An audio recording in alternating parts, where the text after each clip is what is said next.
বিভিন্ন ক্ষেত্ৰৰ ব্যক্তিৰ সৈতে বৰভাগ প্ৰেছ ক্লাবৰ মত বিনিময় অনুষ্ঠান।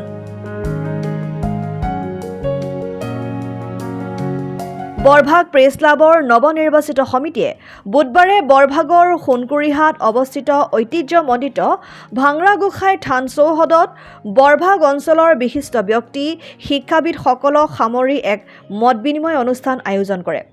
বৰভাগ প্ৰেছ ক্লাবৰ সভাপতি আব্দুল কাদেৰ আহমেদৰ সভাপতিত্বত অনুষ্ঠিত হোৱা আৰু সম্পাদক পংকজ কলিতাই উদ্দেশ্য ব্যাখ্যা কৰা উক্ত সভাত অতিথি হিচাপে উপস্থিত থাকি বৰভাগ মহাবিদ্যালয়ৰ অধ্যক্ষ ডক্টৰ বীৰেন চি চৌধুৰী, প্ৰাক্তন অধ্যক্ষ ফণীধৰ ডেকা, সদৌ অসম সাংবাদিক সন্থাৰ সম্পাদক নকুল তালুকদাৰ আৰু নলবাৰী জিলা ছাত্ৰ সন্থাৰ সাধাৰণ সম্পাদক সমৰজ্যোতি মহন্তই বৰভাগৰ একমাত্ৰ উচ্চ শিক্ষাৰ অনুষ্ঠান বৰভাগ কলেজ আৰু বৰভাগ অঞ্চলৰ বিভিন্ন সমস্যাৰ বিষয়ে বক্তব্য প্ৰদান কৰে।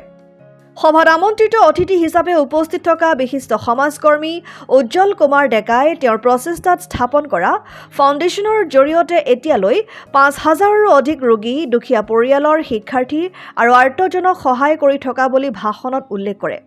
সভাত আমন্ত্ৰিত অতিথি হিচাপে উপস্থিত থাকি বিশিষ্ট যুৱ নেতা পৰাগ চৌধুৰী আৰু প্ৰাক্তন ছাত্ৰ নেতা ৰঞ্জিত দাসে চমু ভাষণ দিয়ে।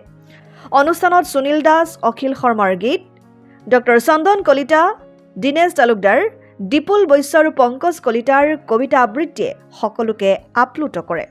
বিভিন্ন ক্ষেত্ৰৰ ব্যক্তিৰ সৈতে বৰভাগ প্ৰেছ ক্লাবৰ মত বিনিময় অনুষ্ঠান।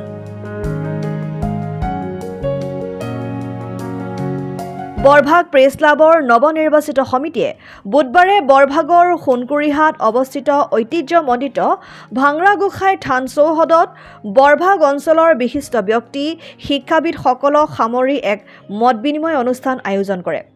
বৰভাগ প্ৰেছ ক্লাবৰ সভাপতি আব্দুল কাদেৰ আহমেদৰ সভাপতিত্বত অনুষ্ঠিত হোৱা আৰু সম্পাদক পংকজ কলিতাই উদ্দেশ্য ব্যাখ্যা কৰা উক্ত সভাত অতিথি হিচাপে উপস্থিত থাকি বৰভাগ মহাবিদ্যালয়ৰ অধ্যক্ষ ডক্টৰ বীৰেন চি চৌধুৰী, প্ৰাক্তন অধ্যক্ষ ফণীধৰ ডেকা, সদৌ অসম সাংবাদিক সন্থাৰ সম্পাদক নকুল তালুকদাৰ আৰু নলবাৰী জিলা ছাত্ৰ সন্থাৰ সাধাৰণ সম্পাদক সমৰজ্যোতি মহন্তই বৰভাগৰ একমাত্ৰ উচ্চ শিক্ষাৰ অনুষ্ঠান বৰভাগ কলেজ আৰু বৰভাগ অঞ্চলৰ বিভিন্ন সমস্যাৰ বিষয়ে বক্তব্য প্ৰদান কৰে।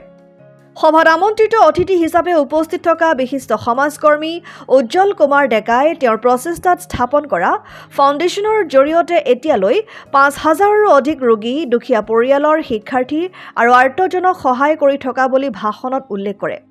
সভাত আমন্ত্ৰিত অতিথি হিচাপে উপস্থিত থাকি বিশিষ্ট যুৱ নেতা পৰাগ চৌধুৰী আৰু প্ৰাক্তন ছাত্ৰ নেতা ৰঞ্জিত দাসে চমু ভাষণ দিয়ে। অনুষ্ঠানত সুনীল দাস, অখিল শৰ্মাৰ গীত, ডক্টৰ চন্দন কলিতা, দীনেশ তালুকদাৰ, দীপুল বৈশ্য আৰু পংকজ কলিতাৰ কবিতা আবৃত্তিয়ে সকলোকে আপ্লুত কৰে। News desk report, Assam time.